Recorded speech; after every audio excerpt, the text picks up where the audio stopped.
21 এপ্রিলের প্রথম এবং দ্বিতীয় কনের সাজ আজ তোমাদের সাথে শেয়ার করব।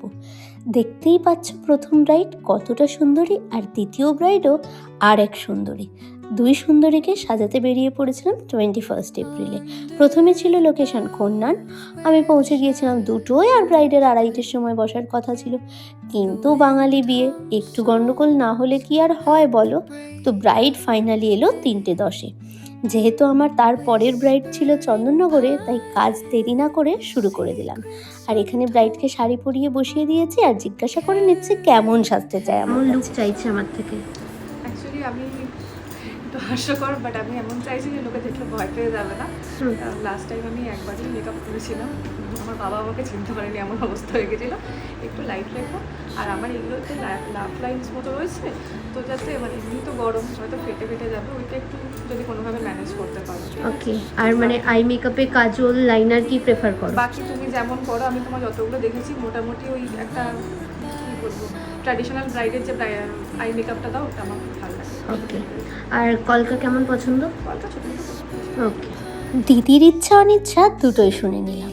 আর দিদি তো বললো এই দিদির আগের এক্সপিরিয়েন্সের কথা।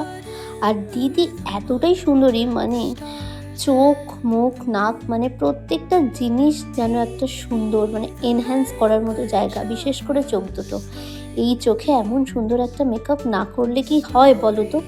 আমি তো আমার মনের মতো করে দিচ্ছিলাম। সুন্দর শ্যাডো অ্যাপ্লিকেশান, একদম স্মার্ট লাইনার। আর মনে মনে একটু টেনশনও ছিল যে দিদির ফাইনালি পছন্দ হবে তো। আর তার মধ্যে দিদি এসিতে বসে সাজলেও 21 এপ্রিলের মতো গরমে দিদি জানিয়ে দিয়েছিল দিদির কিন্তু নন এসি ভেন্যু, কোনো রকম এসি থাকবে না ওপেনে।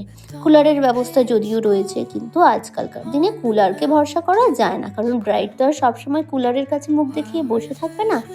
তো ব্রাইড দিদির মেকআপ কতক্ষণ লং লাস্টিং করেছিল সেটা তো তোমাদেরকে দিদির রিসেপশন লুক যখন শেয়ার করব, দিদির মুখ থেকে রিভিউটা তোমাদের সাথে শেয়ার করব। যদিও অলরেডি দিদি হোয়াটসঅ্যাপে রিভিউ দিয়েই দিয়েছে, তাই এতটা কনফিডেন্ট নিয়ে কথাটা বলতে পারছি, কারণ আমি অ্যাপ্লাই করে ফেলেছিলাম আমার এই ব্রাইডের ওপর বিউটি লক টেকনিকে মেকআপ। যদিও একটু আমার মতন করে, তবুও কিছু প্রোডাক্ট, কিছু পদ্ধতি সেই বিউটি লকের মতন করেই। তো চলো দিদির সাজটা তোমাদের কেমন লাগলো সেটা জানাতে ভুলো না, আর রিভিউটা দিদি শুনে নি। তো আমার আজকের মতো ফার্স্ট ব্রাইড কমপ্লিট। ইপসিতাদি তো আমাকে বলেছিল যে ইপসিতাদির ফ্রেন্ডরা সাজেস্ট করেছে যে ও যা সাজাবে ওকে সাজাতে দিস, তুই বেশি কিছু বলিস না, তাই তো? ওরা বলেছিল যে একদম ভরসা করে তুমি ছেড়ে দেবে, যেমন সাজাবে তোমার দেবে ভালো লাগবে। আমি সত্যি দারুণ লাগছে, দারুণ। আমি যেমন ভেবেছিলাম তেমন, ঠিক আছে? পছন্দ হয়েছে? চুল নিয়ে যেটা আমার এক্সপেকটেশন ছিল, একদম খুব সুন্দর লাগছে। ওকে, খুশি তো? হ্যাঁ, খুব খুশি। ওকে, টাটা করে দাও। প্রথম ব্রাইড তো শেষ, দুগ্গা করে পরের ব্রাইডের কাছে বেরিয়ে পড়লাম। আর প্রতিদিনই আমি লেটে বেরিয়ে আমার ড্রাইভার ভাইকে রিকোয়েস্ট করি একটা নির্দিষ্ট টাইমের মধ্যে আমাকে পরের লোকেশনে পৌঁছাতেই হবে। ও যে কিভাবে এত দূরের রাস্তা ওইটুকু টাইমে ম্যানেজ করে সেটা আর বলে বোঝানোর নয়। এই বিপজ্জনক আবদারটা ওর প্রতি আমার রোজই থাকে। তো চলো, 6টা বাজার আগেই আমি পৌঁছে গিয়েছিলাম পরের লোকেশনে, যদিও আমার 6টায় ঢোকার কথা ছিল। তো আমার 21 এপ্রিলে সেকেন্ড ব্রাইড হচ্ছে জয়ন্তী। একটু জানবো ও কেমন সাজতে চাইছে আমার থেকে, বলো। আমি একদম সিম্পল লুক চাইছি। আমি জাস্ট নিজেকে একটু এনহ্যান্স করতে চাইছি, আর আমি যাতে আমিই থাকি, ঠিক আছে? একদম সিম্পল, একদম একটু গ্লো করবো।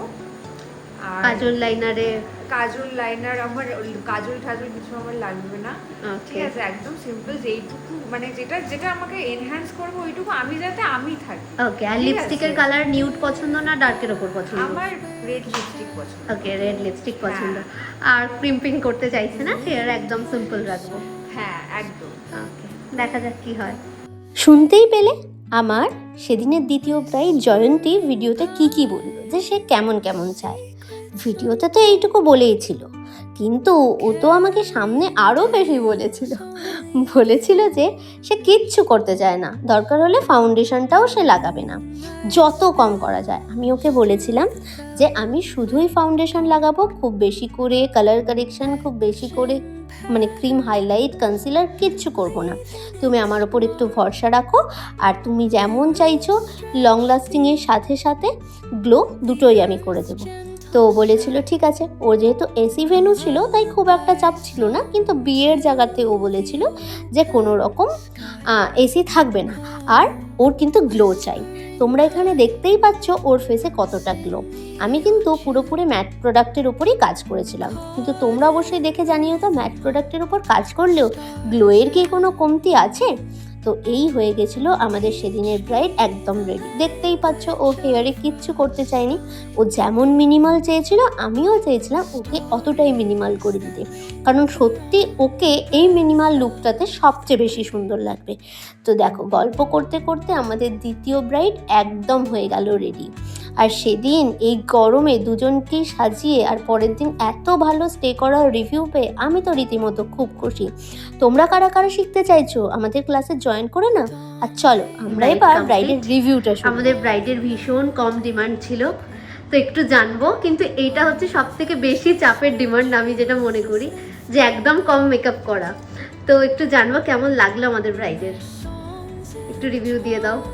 হ্যাঁ, তো আমি ঠিক যেরকম চেয়েছিলাম যে আমি যাতে আর্টিফিশিয়াল না লাগে, আমার জন্য কোনো হেভি মেকআপ না থাকে, একদম হেয়ার ন্যাচারাল, স্কিন ন্যাচারাল, সব কিছু ন্যাচারাল। তো মমতা সব জিনিসটাই মেনটেন করে আমি যেরকম চেয়েছি প্রত্যেকটা কথা শুনে সেই হিসাবে আমার মেকআপটা করেছে, আর আমি আমার লুক নিয়ে টোটালি স্যাটিসফাইড।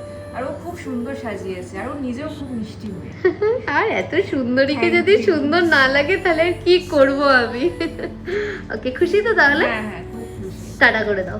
এবার তোমাদের কমেন্টের পালা। চলো টাটা সবাইকে, ভালো থেকো সবাই।